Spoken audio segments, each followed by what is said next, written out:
If I had a stack of good-smelling books, some shade from a hot summer sun, and a bag of salted sunflower seeds, I was in heaven. My mother, a strong woman who handled her life challenges with grace and a smile, recognized how important reading was to me and helped facilitate my bookish escapes. Once I was an adult, by library standards, soon the next step was to take an after-school part-time job there. Again, heaven.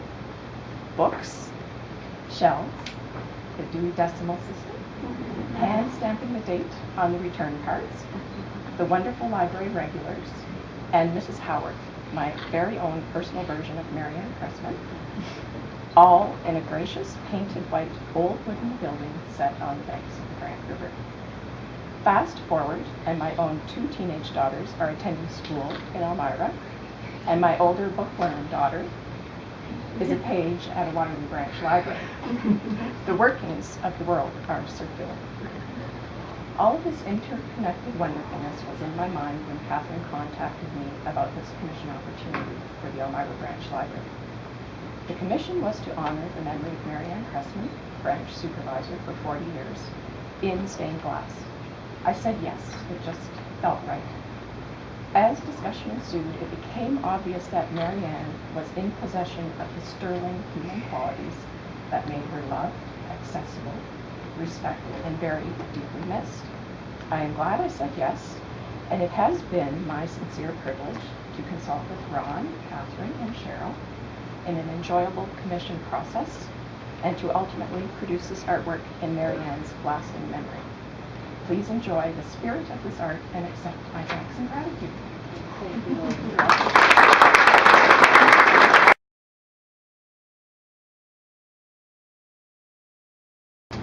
Ron. There he is. Come on over. Okay. What's that? I just want to go up here when she unveils. Okay.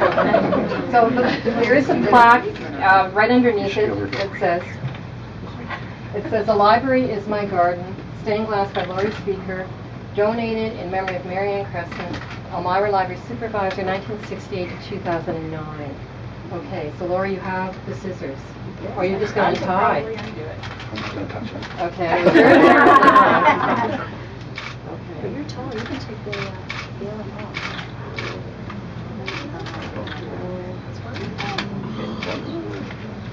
Maybe you can talk a bit about the imagery, if you don't mind. Yes. Beautiful.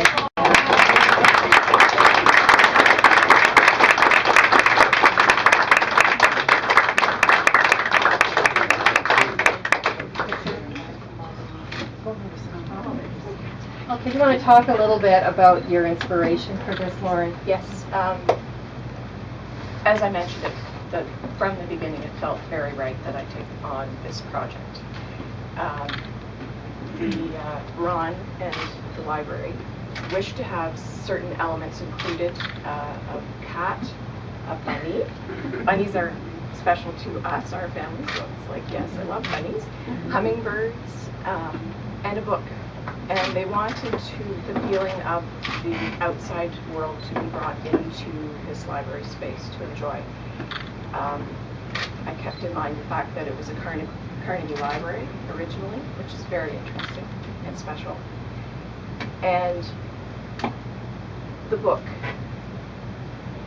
idea, I messed around with trying to get an open book incorporated somewhere, and it just wasn't happening. And anyway, throughout the whole process, you have to talk yourself through certain steps and change your mind about certain things. And anyway, I came up with the idea that the border of this piece was actually going to signify an open book. So that's why I left it open on the top, and it's split into two as if the book is open. This clear glass, it's called core glass, and it looks like the pages of a book spread.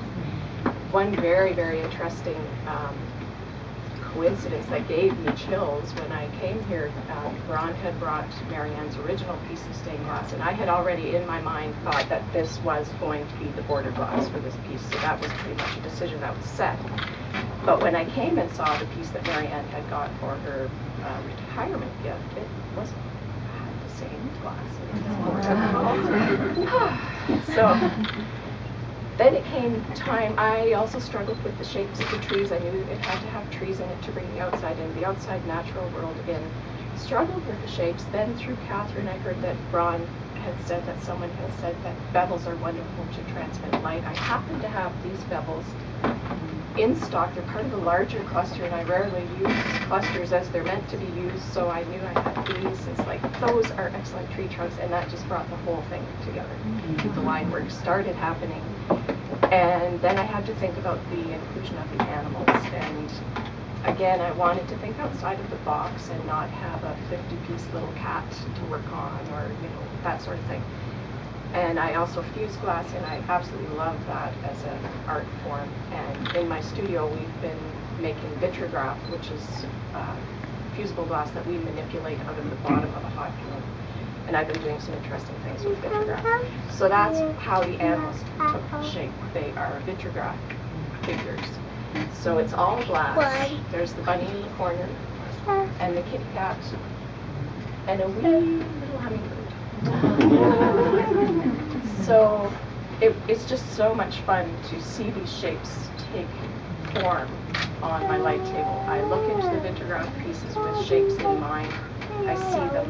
I can manipulate them a little bit more if it's too short, too long, whatever, and lay it down, and then all of a sudden you really have what we were after. Vitrograph is amazing material. So I wanted the bottom landscape to have a quilt effect, given the fact that it's in Elmira and known for quilting. I wanted the movement of the separate section to be upwards, and then the trees and the leaves. I chose that glass because it matched the color scheme, the earth tones. It's called fracture streamer glass, and it cuts like a dream. And the leaves, originally I thought would also be fused components, but I couldn't think of a way to get them to be special enough. So I went back to this glass, which is an iridized crinkle glass, and it's always awesome. So this piece has some clear, some iridized glass in it, and it should shimmer at night when there's not a natural light behind it. It will take on another equally as beautiful look. So I had a lot of fun putting this together, and it was my privilege. Thanks so much.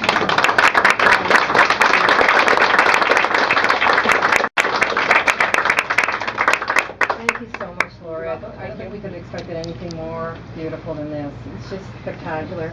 And as Laurie mentioned, she has an artist statement that we will have on the table here with the garden books that Laurie mentioned, and explains also the process of the glass. You have to come back at different times of the day to see all the light through it and everything. Thank you, Laurie.